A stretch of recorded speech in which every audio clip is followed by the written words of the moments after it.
సమస్యతో బాధపడుతున్నారా? ఇప్పుడు లేజర్ చికిత్సతో ట్రీట్మెంట్ రేంజ్ హాస్పిటల్స్ లో శాశ్వత పరిష్కారం. ఇప్పుడే సంప్రదించండి. నమస్తే, నేను Keshav. Welcome to Suman TV. రెండు దేశాలని వణికించింది భూకంపం.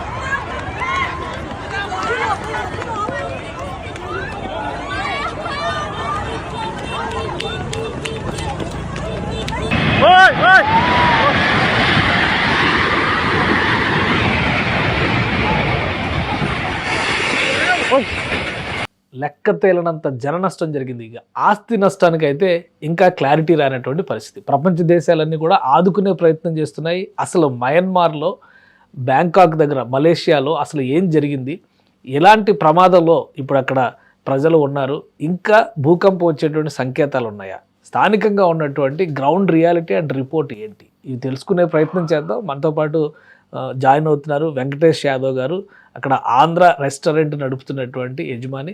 వెంకటేష్ యాదవ్ గారు నమస్కారం. నమస్కారం అండి.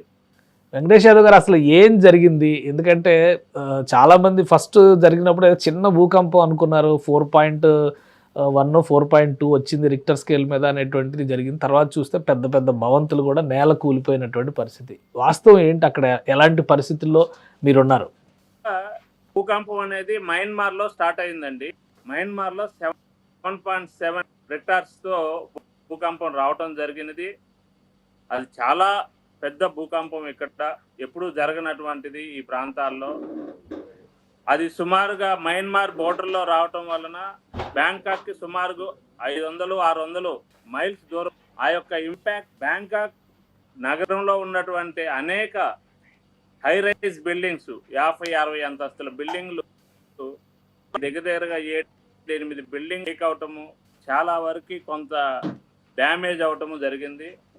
మరీ ముఖ్యంగా సిటీ ప్రాంతంలో ఉన్నటువంటి ఒక చెత్తు చాట్ అని ఎక్కువగా నైట్ బజార్, అది నైట్ జరుగుతుంది, హోల్సేల్ బిజినెస్ అది. అక్కడ కన్స్ట్రక్షన్ జరుగుతున్నటువంటి హై రైజ్ బిల్డింగ్ పూర్తిగా కుప్పకుంది. దానిలో పనిచేస్తున్నటువంటి కొన్ని వందల మంది మరి దానిలో చిక్కుకొని పోవటం, సుమారుగా 20-30 మంది అక్కడే చనిపోయారనేది ఒక సమాచారము. కొన్ని వందల మంది దానిలో ఆ ప్రాంతంలో ఉన్నటువంటి వాళ్ళు మిస్ అవటం, ఇప్పటి వరకు కూడా వారి ఆజూకి తెలియలేదు. ఒక 70-80 మంది మాత్రం ఇంకా ఇంజూర్ అయిన వారిని బయటికి తీసుకురావడం రిస్క్ టీమ్స్ జరిగిందండి.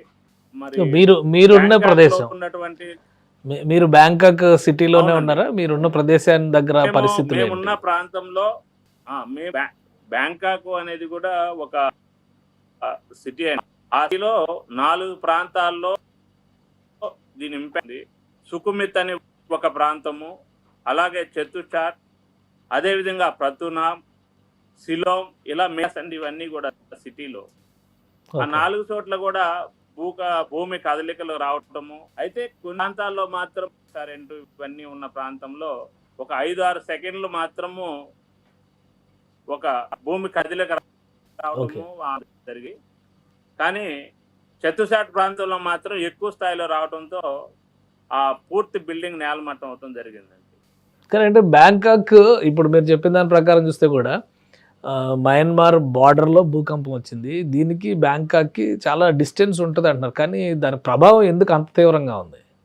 అంటే ఇది ఇప్పుడు వచ్చిన రిక్టార్ అనేది 7.7, ఇట్స్ వెరీ పవర్ఫుల్ అండి. ఎప్పుడు కూడా జరగలేదు ఇది, ఈ ప్రాంతాల్లో అంత ప్రభావితం ఎప్పుడూ లేదు. దాని ప్రభావం ఇన్ని కిలోమీటర్ల దూరంలో అంటే ముఖ్యంగా నార్త్ థాయిలాండ్కి ఇంపాక్ట్ అనమాట. చాంగ్మాయ్, చెంగ్రాయ్ అండ్ సిటీ బ్యాంకాక్కి, ఈ ప్రాంతంలో ఎక్కువగా ఇంపాక్ట్ అనిపించిందండి దీనివల్ల. మీరున్న ప్రాంతంలో తెలుగు వాళ్ళు ఎంతమంది ఉంటారు? తెలుగు వాళ్ళ పరిస్థితి ఏంటి? ఆ చుట్టుపక్కల ప్రదేశాల్లో కానీ, ఇప్పుడు ప్రమాద తీవ్రత ఎక్కువగా ఉన్న చోట్ల కానీ తెలుగు కుటుంబాలు ఏమైనా ఉన్నాయా?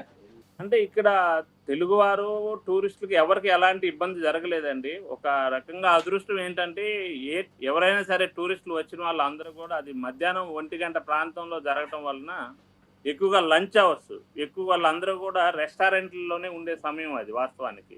ఇది జరిగిందంతా కూడా కార్పొరేట్ బిల్డింగ్స్‌లో మాత్రమే పెద్ద పెద్ద high rise buildings, corporate buildings మాత్రమే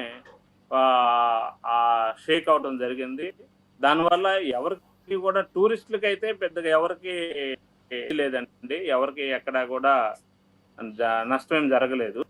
ఆస్తి మాత్రం తక్కువ ఎత్తులో ఉండే భవనాల దగ్గర పరిస్థితి నార్మల్ గానే ఉందా? అంటే ఇప్పుడు మీరు అన్నట్టుగా జస్ట్ ఆ కదలికలు, కంపనాలు మాత్రమే కనబడ్డాయి. ఎక్కువ ఎత్తు ఉన్న బిల్డింగ్లు మాత్రం కొలాప్స్ అయ్యే పరిస్థితి వచ్చిందా ఏంటి? అవునండి. మా బిల్డింగ్ ఉంది 6 ఫ్లోర్. దానిలో ఓన్లీ ఒక కదలిక మాత్రమే, ఒక 5-6 సెకండ్స్ కదలిక కనిపించింది. దానివల్ల ఏంటంటే మాకు కూడా ఏందో జరుగుతుంది అనే ఒక మూమెంట్ అనుకునేటప్పటికి అది అయిపోయింది. వెంటనే అందరూ బయటకు రావటం జరిగింది. ఓకే. కానీ ఏదైతే హై రైజ్ బిల్డింగ్స్ 50 అంతస్తులు 60 అంతస్తులు ఉన్నాయో వారు మాత్రం అక్కడ మాత్రం బాగా దెబ్బతిన్నటువంటి పరిస్థితి. చాలా చాలా పెద్ద పెద్ద బిల్డింగ్లు కూడా క్రాక్లు ఇవ్వటం జరిగింది. కొన్ని అయితే కొలాప్స్ అవటం జరిగింది. మీరు చూశారు, చాలా వీడియోస్ లో కూడా మీరు చూసుంటారు. అలా కొన్ని బిల్డింగ్లు బాగా దెబ్బతింటం కూడా జరిగిందండి. ఆస్తి నష్టం కూడా, ఎందుకంటే హై రైజ్ బిల్డింగ్స్ బాగా టెక్నాలజీతో కడుతున్నటువంటి బిల్డింగ్లు, మరి ఆధునిక యాంత్రికంగా కడుతున్నారు కాబట్టి ఎక్కువగానే జరిగింది అనేది భావిస్తున్నాం అండి. మీరు వెళ్ళి ఎంతకాలం అయింది వెంకటేష్ గారు అక్కడ? ఇలాంటి పరిస్థితులు ఎప్పుడైనా చూసారా? అంటే నేను ఎక్కువగా ఇండియాలోనే ఉంటానండి. మొన్ననే వచ్చాను నేను ఇక్కడికి. నేను ఇండియాలో ఉంటాను. నేను ఫ్రమ్ గుంటూరు. గతంలో మనకు సునామీ వచ్చినప్పుడు కొంత ప్రభావం పుకెట్ అటువైపు సునామీకి కొంత ఇంపాక్ట్స్ కనిపించిందండి. బ్యాంకాక్ లో లేదు అప్పుడు.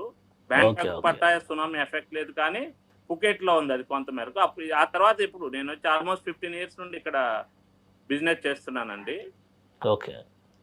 ఎప్పుడు ఇలా ప్రభావం లేదండి. ఓకే. ఇంతగా ఇప్పుడు రిలీఫ్ మెజర్స్ ఎలా ఉన్నాయి అక్కడ?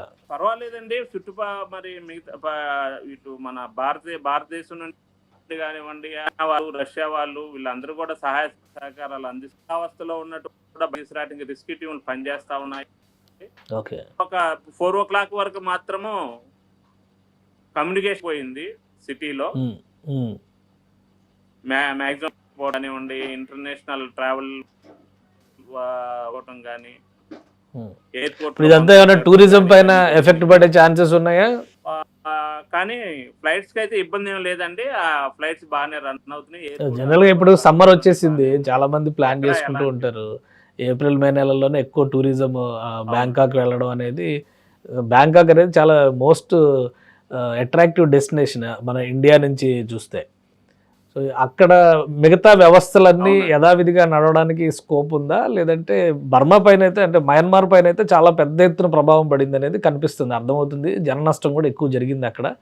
కనీసం 10,000 మంది చనిపోయి ఉండొచ్చు అని చెప్పని అంతర్జాతీయ మీడియా అంచనా వేస్తుంది. సో బ్యాంకాక్లో కేవలం కదలికలు, ఈ జరిగినటువంటి చిన్న సంఘటనలు మినహా మిగతా ఏమీ లేదు, టూరిజంకి పెద్దగా ఎఫెక్ట్ కాదు అనుకోవచ్చా? 100% అనుకోవచ్చు అండి. ఇక్కడ టూరిజంకి ఎలాంటి ఇబ్బంది లేదు. నిన్న జరిగింది అది కూడా ఒక్కనే, అది ఆ ఒక్క ప్రాంతంలో జరిగింది కాబట్టి ప్రాంతాలకు ఎలాంటి ఇబ్బంది లేదు. టూరిజం 100% సెటరేట్ అయిపోయింది.